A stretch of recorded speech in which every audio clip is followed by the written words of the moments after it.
Donc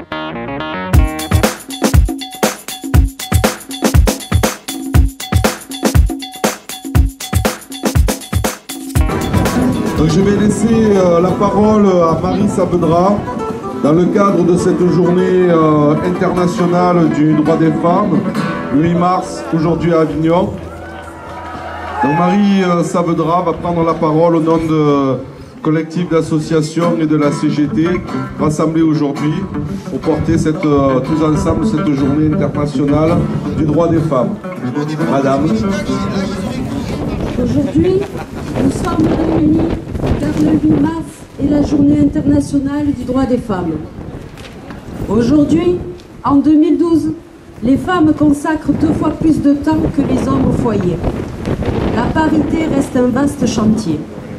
Depuis 25 ans, l'écart entre les temps consacrés aux tâches domestiques par les hommes et les femmes s'est réduit de 40%. Les femmes passent en moyenne 4 heures par jour à s'occuper des enfants, à faire le ménage, la cuisine ou les courses. Soit, excusez-moi messieurs, 1 heure de moins qu'en 1986. Une réduction qui s'explique par la montée de l'emploi féminin. La question de l'inégalité au travail est au centre du combat des femmes, car nous sommes contre le sexisme et pour l'égalité entre les femmes et les hommes au travail. Reconnaître les compétences des femmes au travail, c'est leur redonner toute leur place dans la société. Nous avons besoin que la lutte des femmes soit actée par la loi. Le féminisme n'est pas un combat intime, mais bien public et politique. Le résultat de ces luttes doit être acté par la République, par des droits nouveaux ou équivalents établis par la loi. Bien sûr, les lois ne résolvent pas tout. On le voit bien avec la loi contre les violences faites aux femmes, où nous devons nous battre pour obtenir les moyens de son application. Mais elle marque la reconnaissance de la légitimité de notre combat. Et c'est plus nécessaire que jamais, aujourd'hui, car les inégalités s'accentuent. Ainsi, l'écart entre les femmes et les hommes est en moyenne de 27%. La question n'est pas simplement à travail égal, salaire égal. Il faut diversifier les métiers pour les femmes et là où elles sont majoritaires, en finir avec la précarité, le temps partiel imposé ou les bas salaires. Il faut limiter le temps partiel et que les entreprises qui n'appliquent pas l'égalité des salaires soient sanctionnées. Trop longtemps, on a justifié les bas salaires et le temps partiel pour les femmes parce qu'on jugeait que la place des femmes était au foyer plutôt qu'au travail. Les femmes étant à chaque fois plus sensibles à ces discriminations que les hommes. Parmi les questions qui cristallisent le mécontentement, l'accès au marché du travail, l'accès aux postes de responsabilité dans les entreprises ou les administrations et les niveaux des salaires.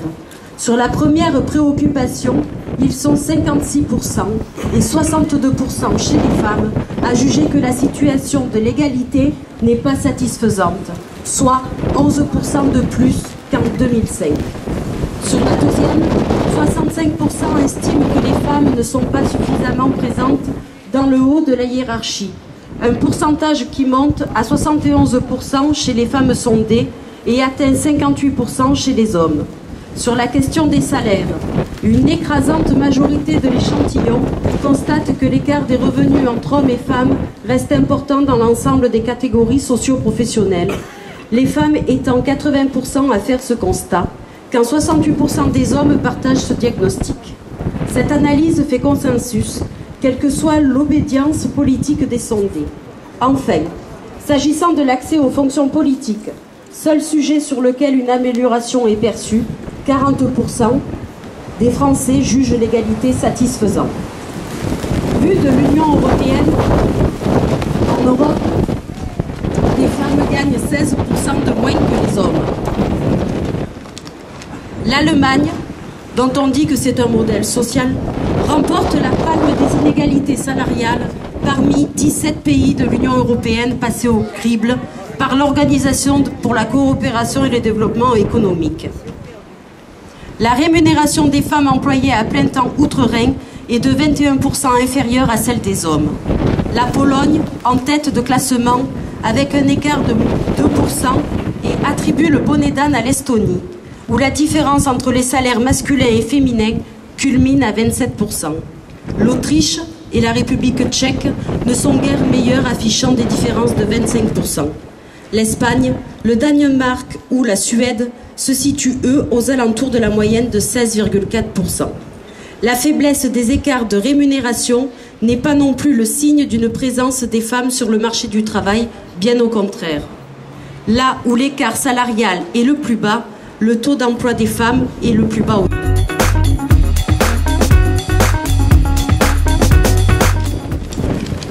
Pour la CGT, les revendications sont très claires. Réformer les retraites afin de compenser les inégalités constatées tout au long de la carrière. Revaloriser le SMIC à 1 700 € brut par mois, ce qui permettrait d'augmenter immédiatement la rémunération de nombreuses femmes. Renchérir le coût du temps partiel et de la précarité en faisant verser aux entreprises des cotisations, comme pour un emploi à temps complet. Investir dans les services publics de soins aux enfants et aux personnes âgées ou en perte d'autonomie. Vive la CGT, vive la Journée internationale du droit des femmes, et merci.